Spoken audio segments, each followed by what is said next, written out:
December of 2023, I was diagnosed with a brain tumor called glioblastoma.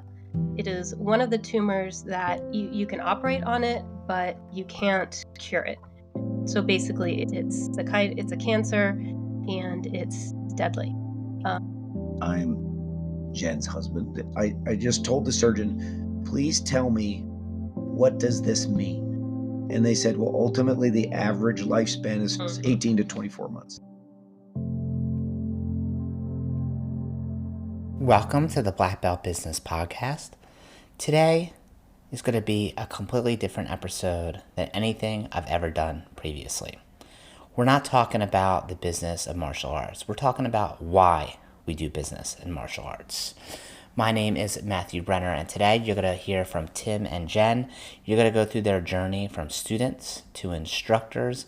And the reason we share this is so you can gain insight and perspective in your life. And if you feel compelled or motivated, there'll be a link below at the episode where you can donate to their family. Jen, give us a little bit of background about your family, your martial arts training.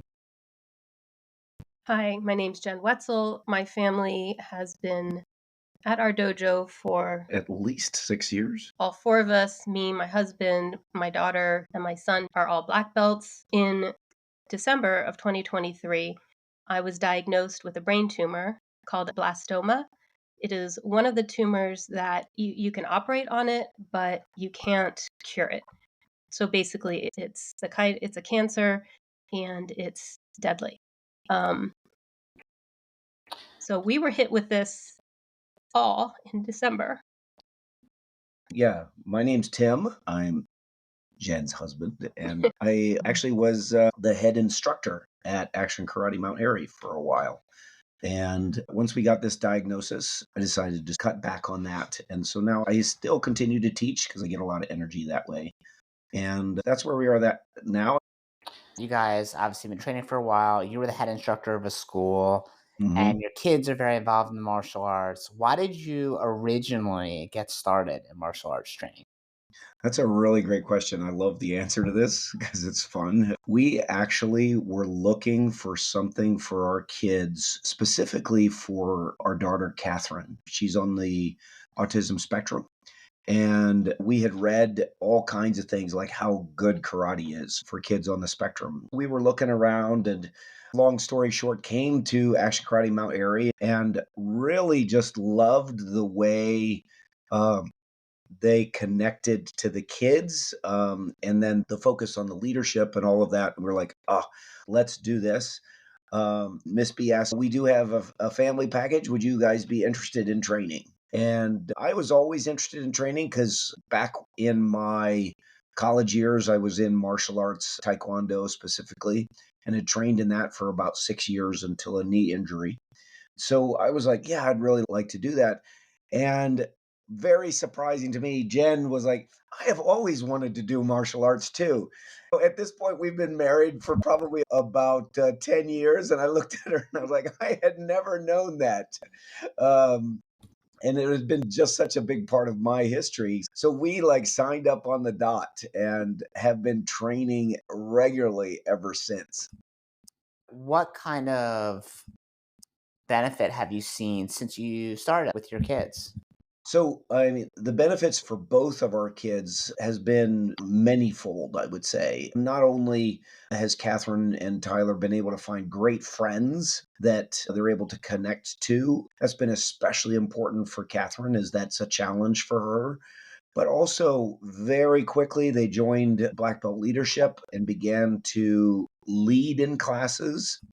Focus was always a big challenge to them, and to see them be able to focus on the mat for every class, but especially those stripe tests and belt tests. Looking back, especially with Catherine, I'm not sure she would be who she is right now. Like the confidence, the focus, if it wasn't for karate. Whenever someone says, okay, I want confidence for my child, or I want them to speak up, a lot of times it could be like a general sense of how they want them to improve. But I want to know, how do you actually see that? What do you see different in your kids that actually makes you feel that they're actually improving in those areas? Yeah, the big areas for Catherine is she actually stands up for herself, or she'll ask a question when she needs help. Um, Did she not do or that before? no. I Before she would noticed either be quiet or it just would just like disappear or she wouldn't answer, or you'd really have to be the adult and pull her out. Especially in school. We've even said, "Oh, are you having trouble with your homework?"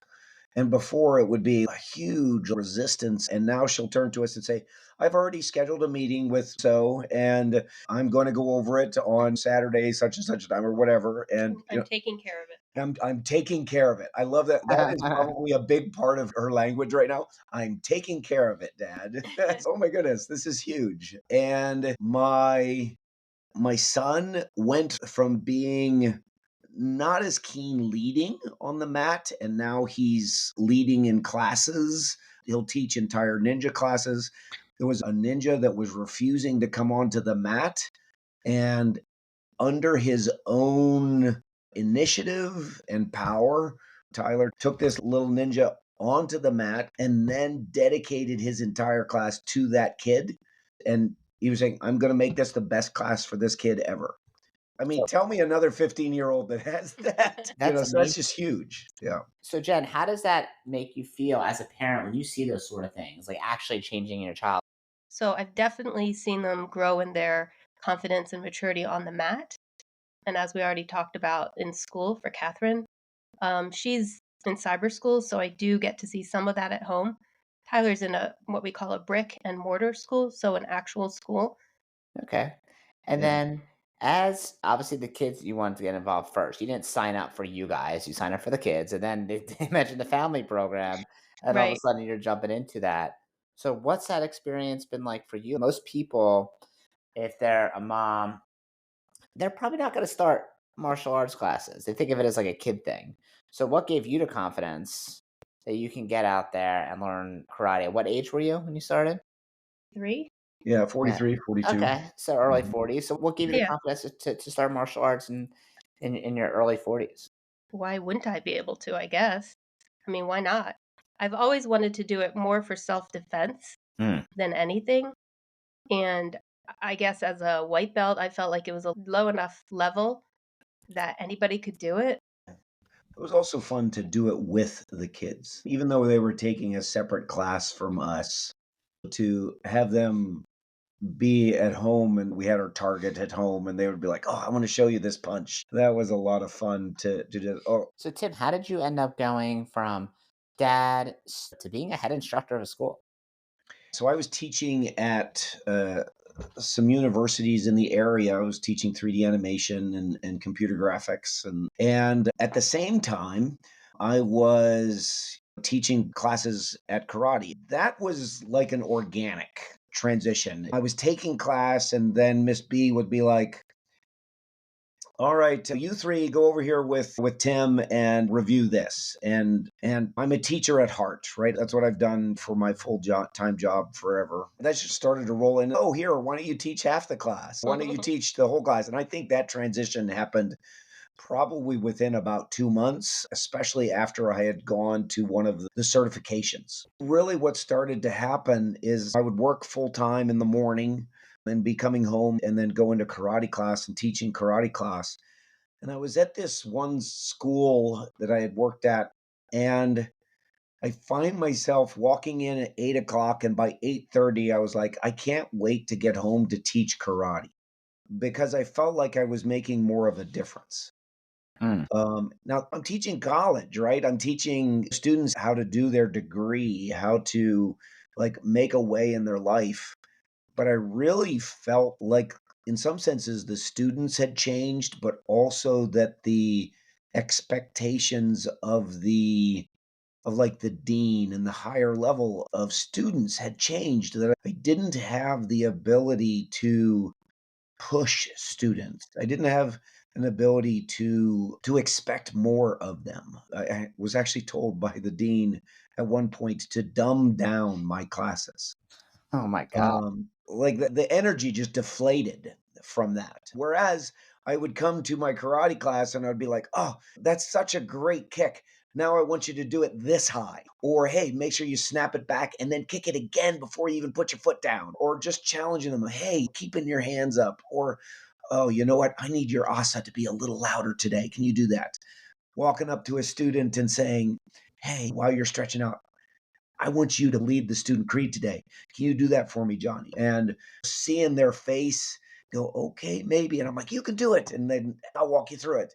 Like, and then 2 weeks from then, they're raising their hand. Can I please do it? Can I please do it? To seeing that change was a huge difference. And so what happened is I came to the end of one of my contracts and Miss B said, hey, do you want to teach karate full time?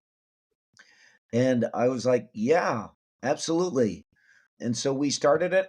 Wow. Yeah. Okay. And obviously you're teaching in a university, and though you like the teaching karate, was part of you thinking, "Oh my gosh, I'm wasting my university education position because has a higher reputation," or did you not feel that way? I would say at first a little bit. That's definitely what I was feeling because that's the feedback I was getting from family members, from old colleagues. And what are you doing?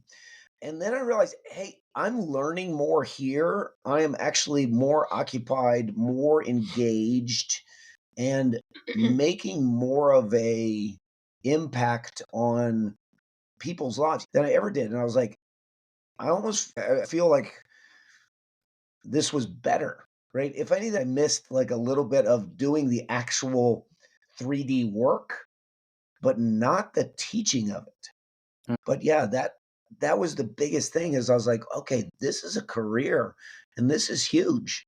And I can do something that I super enjoy, get paid for it, right? And be able to continue to learn new things and Could to you, help people. Um, Jen, could you have ever imagined your husband Tim going from a university professor to teaching martial arts? And Actually, I could. you could, okay, he's that type of guy, huh? Yes, he's a natural teacher. I watch him in class, and I'm just like blown away at how well he came into this. So how did you feel at that time seeing this happen? Like your husband going from a university position with a certain esteem to, at least from the outsider's perspective, right? Like we know what it's like teaching martial arts. We know the impact we can make. But like you said, Tim, like your friends and family, they just see almost like a downgrade, a demotion, right? yeah. That's how I that, yeah. I was already bought in. I had already drunk the tea or Kool-Aid or whatever you wanna say. So I didn't see it as a downgrade. I saw how frustrated he was with his university school teaching career. So the karate was actually an upgrade. So let's fast forward now to kind of like present day, or I guess the end of 2023 when you found out about your tumor. Were you experiencing pain at the time or discomfort? Like, how did that come up? Yeah. So I didn't know how deep to go into that. I was getting headaches daily for about 2 weeks, and I finally got an appointment with my primary care. When I went to that appointment, apparently I was so different that my doctor and Tim were like, "You have to go to the ER now." We were transferred and then she got the MRI. And the week of December 18th, that was a long week. That's where she got the MRI. And we were told about how big the tumor was, quite big. And then how it was also threatening the center line of her brain, pushing it off to the side. So there's no extra space in your brain. Yeah. Your skull will not move. So if you have something growing inside the brain, it pushes everything down out there's a hole in the base of your skull. Won't So, get into too much detail. okay. Yeah. No, that's Sorry. okay. No, no, I actually, I mean, I like learning about it. Please, Yeah. please I'm a physician by training, yes. so that's why I didn't go into detail. Yeah, keep going in You detail. I like it. you risk the extreme details, so Tim is cautioning me that I'm pushing limits. So basically, the tumor was pushing everything to, I think, to the right. It was the size of a man's fist, Oh my God. or a small grapefruit, is the way it Yeah. was described. Right before they did the surgery, my face was flat. I wasn't acting like myself. I was having daily headaches, which makes Your sense when face you was have chronic flat, like night. you could see a change in your facial structure. I couldn't, but So she had no expression. no expression, no emotion. If you have a loved one and you can look at their face, you can almost tell what they're thinking, right? There's some expression there. Jen was so flat that her features said that she was Jen, but it was like no one was home. Mhm. And she was so out of it. Yeah. The medical term is aphasic, Yeah. which Basic. I'm glad you're here to give us all the medical terms. yeah, I don't know how to describe that in non-medical terms. So, Tim, what were you thinking at this time? Were you like, everything will be totally fine? It's Oh just no. headaches, or were you like, were you catastrophizing? I mean, really, like I was taking literally hour by hour at that point. And when we got the news, oh, she needs surgery. Okay, great. So let's get the surgery. Oh, hey, it's malignant. Well, what does that mean? Well, that means that it's really bad and that it grows back. And then and it's stage 4 and all of this stuff. And so you just keep hearing it felt like it was getting worse and worse. And then the biggest shock to me was up until the point none of the doctors had really said this fact, but the hardest thing to hear is they were dancing around it. And I said, I just told the surgeon, please tell me, what does this mean? And they said, well, ultimately, the average lifespan is 18 to 24 months. And that hit me like a ton of lead. And as I had great network around me that were able to be around and providing comfort and care and all of that, including the karate family as well as my church family. You're like, how do you take that? And I think I was in shock. There was definitely tears, definitely surprise. But during this whole thing, I had to be there for Jen. I had to show up. I had to help make decisions. And so a lot of the sort of processing didn't happen until the evening when I was kicked out from the hospital. So, Mm. So yeah. it kind of went really like overnight almost. Oh Okay. my, yeah. Yeah. Yeah, Yeah. headaches for a couple weeks. All of a sudden, it's, oh, you have a brain tumor, 18 to 24 months. Yeah. Mhm. Yeah, Wow. exactly. Jen, were you able to comprehend like obviously you're a physician, but I think when you're in that situation, I don't know, can you comprehend like the weight of that, or was it all days? I wasn't aware of what was going on around me probably till the day after, a good 24 hours later. And the surgeon took his time and got everything that he could. So there was a little bit of false hope initially because he said I got everything that I could, which was interpreted as he got quote unquote everything. And I'm like, no, cancer doesn't work that way. It gives these like finger projections like a star into the local tissue. And so you never can get everything, which is why malignancy is a problem because if you get everything that you can see, you haven't gotten everything. So Mm. then that causes the need for often radiation, which I had, and then chemotherapy, which kills everything else. So I've been through both of those. The radiation was just for a month in conjunction with the chemotherapy, and then I got a month off, which I'm done with now.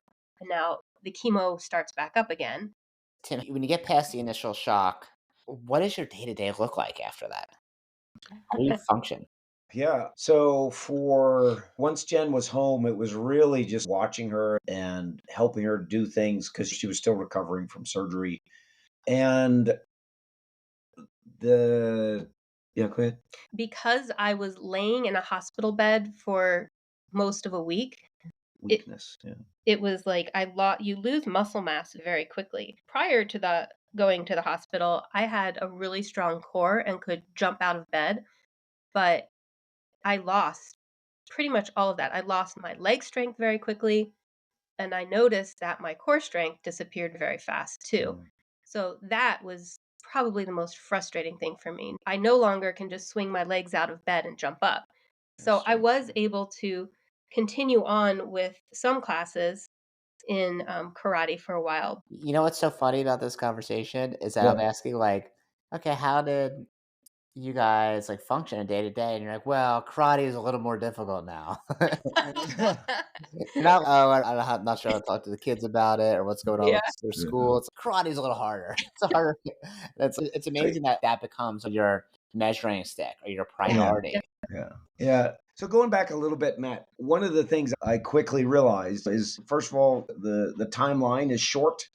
And we were like, you know what, we need to maximize our time with Jen. When she was working, we would find our meal times and things like that a little scattered amongst, but we found mealtime to be a really good connection time. And so to be able to do that, I knew I had to cut back in time. I also knew that I had a ton of paperwork. You would not believe how much paperwork has to be filled out when something like this hits you.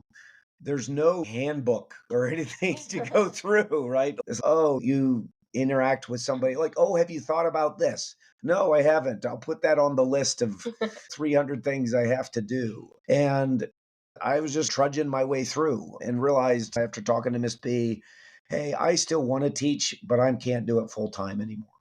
And so it was a really tough decision for me to back out of full time. I enjoyed giving people stripes and testing, to learning about a student, talking with the parents and those kinds of things. And I realized I just couldn't put the same dedication as would be needed as a head instructor. And I backed down from that to part time. And of course, Jen can't work anymore. So we went from two well paying full time jobs last year to part time work in for one person in a week and a half, right? Like it just dropped. And to the point that we are probably, the difference in finances is probably going to be almost like a fifth of what we made last year. Oh my god. So, Does yeah. insurance cover any of this stuff? Like work So loss? that's just income, right? That's just the We change of income. had to change insurances because of that. Yeah. And so that, oh, what, do we have Medicaid? Okay. Well, we can try to get Medicaid. Oh, can we get, what about for Tyler? Because Tyler was under Jen's work insurance. Oh, we can do that. So there's all of these things that we're working into. And then one of the amazing things is, like I said, we've had so many people reach in. We had a karate family, specifically the dad, probably one of the first people that came to me and he said, hey, I can set up a meal train for you. All I need is your yes. And I was like, yes. The next thing I know, people are bringing meals to us every day. And so that was amazing because literally leaving the house to go anywhere, even now after we've settled in ish, is a deal, right? It's a process. And I'm the only one that's allowed to drive, right? So that changes how we can move around. Yeah, the so going grocery shopping is a new challenge, right? Because it takes time, it takes energy, and especially in those first 2 months, like, I had none of that, and Jen was just focused 100% on healing and all of that, and then, again, the karate team and church team came together and volunteered to take people or take Jen downtown for the radiation treatments. I think I took Jen down maybe 5 times, maybe 6 for an entire month. Everybody else was taking her down. And that was so huge of a help. So yeah, there's been a lot of changes and we're going to be feeling it for a while. But we're making every moment count. We have great meals together. We still do karate together when we can. Jen, how do you make the most out of your time now? Like how do you live differently? Right now, not much differently because I'm easily tired and I have a lovely glider that I like to sit in, and my cat comes and sits on my lap. I just cover my legs with a blanket and then I get nice and warm and I doze off, which drives my family nuts, especially my kids. They're like, "You said you were going to go exercise." I'll get there. I'll get there. So sadly, it's not much different. I was able to still go to karate pretty frequently before I got this Optune device, but I haven't tried it yet with the device. So your day to day is kind of besides obviously dozing off, not being able to exercise the right way, not being able to go to work. Your Yeah, mentality day to day is pretty similar to what it was before. somewhat. I feel like I came out of the hospital with ADHD.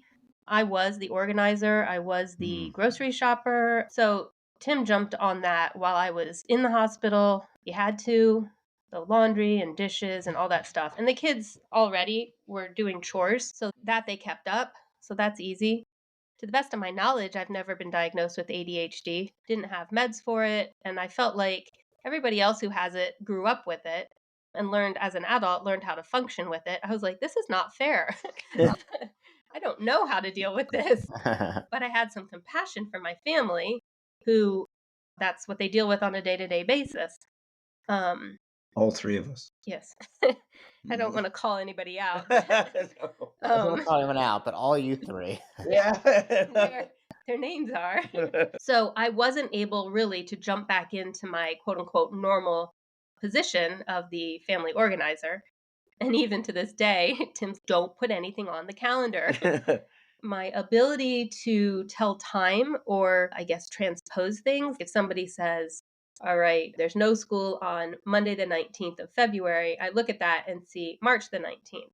And then I put it in on March the 19th and wonder why they're off for school on a Tuesday, which Okay. doesn't make any sense. And then Tim comes behind me and says, why did you put this in? I'm like, because I read it right off of the email. And then there's nothing for February, it just is March. I was like, still can't do that. And Tim mentioned that I'm not allowed to drive. It's because I'm having what the neurologists think is seizures. They're not classic seizures, but we've figured out that's kind of what they are. It's like a dizziness thing, and they don't want me to drive until I'm 6 months seizure free. And I am on meds for that, Yeah. and I will be until whenever. So what's it like going from very independent, kind of you doing the caretaker for the family, and now everyone is kind of they have to fill different roles now. What's that like for you as a mom being thrust into this position that Yeah. obviously you didn't want? Yeah, it's frustrating. Um, but that's why I think I'm shut down and I just sit and scroll through Instagram. I'm learning a lot, but only through Instagram. Yeah, I mean, anything that I want done, or like I used to go to the farmer's market on Saturdays and I loved it. And now I can't. I can't do what I did before. And I can't just hop in the car and run and get groceries when I have a recipe I want to make. It requires another adult. Matt, one of the other things that has affected Jen on a daily basis is the ability to follow through with like a recipe or executive thought. Well, like I Uh, said, ADHD. yeah, a prime example is a recipe or the timeline around a recipe. Thinking about, oh, I have this amount of time. Can I finish it in time? Or it's like, oh, I want to double this recipe. Those are things that Jen used to do without thinking, unless she writes it down and almost reads line by line. Like, I need 1 cup of flour, right? What do I need? 1 cup of flour. Okay, let me go get that 1 cup of flour. Whereas before, she would be able to look at a list and see, I need a cup of flour, I need some sugar, and go get all 4 things, bring them back, right? And start to cook because she's a very good cook. And that's been hard for her, I think. She's nodding her head, yes. So Jack, do you think you have a unique perspective being a medically trained physician going through this process as opposed to someone who has no medical training? Well, I have insight, I guess I would say, into it. I understand why I'm on meds. I understand why I'm, I guess, taking what I'm taking. And not that I ever had to do cancer meds with my patients, but the concept I'm following. And when we meet with a doctor, like I'm able to use real words is not the I would say she's able to use and understand doctor speak.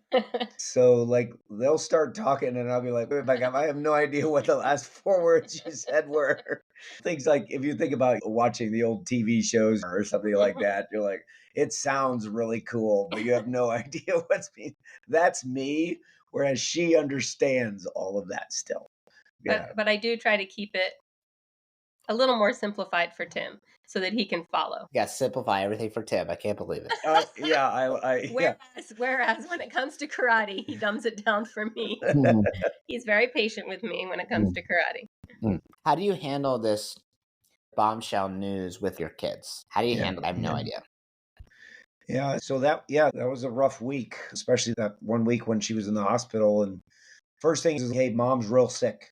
We really parsed information out slowly. hey, mom's real sick. She needs to go into the hospital for a bit because she's got these really bad headaches. She's going to need surgery. And the next day, and it was like, okay, that's when I told them, oh, they were doing a surgery to take out the tumor. And this was pretty serious. Mom could have died in this surgery.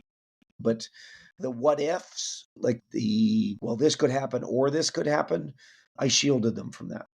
And was very particular when I was sending out texts to people, hey, the kids don't know this. So please don't let it. And then I also was very plain. No one talks and gives the kids new information except for me. That was a sort of a requirement of all the people that were watching my kids and taking my kids with them. And then when we came home, I would say the best thing that you could possibly do if you're in this type of situation Mm. is get some people there that can support you, but also that know and can support your kids, Mm. adults, other adults. And so we had some close friends come and just had them sit next to their mom. And I explained it. And the hardest part was to say the 18 to 24 months. And yeah, they took it hard. And we just all sat together, hugging together and mourned that. And so, yeah, that was probably one of the hardest conversations I've ever had in my life to share that with them. The next step, hey, how can I be around for my kids? How can I give them a hug when they need it? I want to be there for that. And that's more than normal. I'm always giving my kids hugs, but now you can sort of sense when they need it a bit more.